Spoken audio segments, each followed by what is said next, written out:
విశాల మానవ ప్రపంచంలో ఈ కలియుగాంతంలో ఒక్కసారి లక్షల ఏళ్ల కిందటి భయానక నిజం బయటపడింది. సముద్రపు ఒడ్డున ప్రయాణం మొదలుపెట్టి వేల కిలోమీటర్ల లోతుకు వెళితే అలనాటి మానవ నాగరిక చరిత్రలు, అప్పటి నిర్మాణాలు ఇలా బయటపడ్డాయి. అప్పటి త్రిశూల దారులైన వీరుల శిల్పాలు కనిపెట్టారు. ఇవన్నీ ఇప్పుడు అన్ని పత్రికలలో వార్తలుగా వచ్చి ప్రపంచాన్ని భయపెడుతున్నాయి. మళ్లీ ఈ ప్రపంచానికి వినాశనం ఇక దగ్గర పడినట్టేనా? లేకపోతే ఇప్పుడే ఇవన్నీ ఎందుకు బయటకొచ్చాయి? ప్రఖ్యాత దార్శనికుడు ప్లేటో కల్పిత నగరం అట్లాంటిస్ గురించి వినే ఉండవచ్చు. ఇప్పుడు ఆ నగరం మిస్టరీ వీడింది. అది కాల్పనిక నగరం కానే కాదు, వాస్తవం కూడా. దాదాపు 4 శతాబ్దాల క్రితం ఊహించిన నగరం ఆనవాళ్లు ఇప్పుడు బయటపడ్డాయి. అట్లాంటిస్ తెలిసిన ప్రపంచంలోని అన్ని పాశ్చాత్య భాగాలను పాలించిన నావికా సామ్రాజ్యంగా వర్ణించబడింది. ఇది అచెమెనిడ్ సామ్రాజ్యం యొక్క సాహిత్య ప్రతిరూపంగా మారింది. ప్రాచీన ఎథెన్స్ ను జయించాలనే దురదృష్టకరమైన ప్రయత్నం తర్వాత అట్లాంటిస్ దేవతలకు అనుకూలంగా పడి అట్లాంటిక్ మహాసముద్రంలో మునిగిపోతుంది. అట్లాంటిస్ అనేది ఓ కాల్పనిక ద్వీపం. ఈ ద్వీపం గురించి మొట్టమొదటిసారి ప్లేటో తన పుస్తకాల్లో ప్రస్తావించాడు. అయితే పరిశోధకులకు ఇప్పుడు కైనరి ద్వీపం సమీపంలో మునిగిపోయి ఉన్న ఓ ద్వీపం కనిపించింది.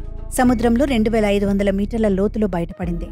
జీబ్రాల్టర్ జలసంధికి పశ్చిమాన ఉన్న అట్లాంటిక్ మహాసముద్రంలోని ఒక పురాణ ద్వీపం.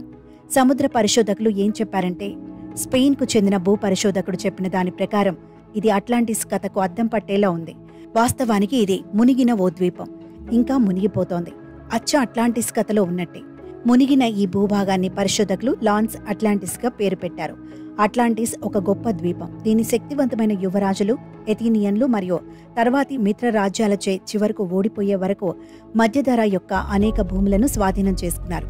అట్లాంటియన్లు చివరిగా దుష్టులుగా మరియు దుర్మార్గులుగా మారారు మరియు భూకంపాల ఫలితంగా వారి ద్వీపాన్ని సముద్రం మింగేసింది.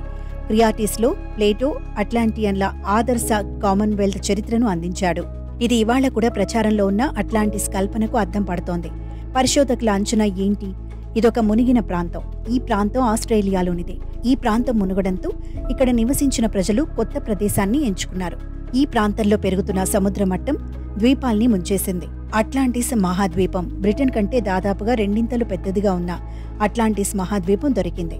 పరిశోధకుల అంచనాల ప్రకారం ఈ మిస్టరీ ప్రదేశంలో దాదాపుగా 5 లక్షల మంది ఉండేవారు. మునిగిన ప్రాంతాల్లో ప్రాచీన నదుల గుర్తులు, తాజా నీటి సరస్సుల భాగాలు కనిపించాయి. పైలట్ రహిత సబ్మెరీన్ డైలీ స్టార్ పత్రికలో ప్రచురితమైన ఆర్టికల్ ప్రకారం హై క్వాలిటీ, హై రిజల్యూషన్ కలిగిన కెమెరా, రోబోటిక్ చేతులు కలిగిన పైలట్ రహిత సబ్మెరీన్ సముద్రంలో 2500 మీటర్ల లోతుకు పంపించారు. ద్వీపాల సముద్ర తలం నుంచి శాంపిల్స్ సేకరించింది. లక్షల ఏళ్ల క్రితం మునిగిపోయి ఉండవచ్చని పరిశోధకులు అంచనా.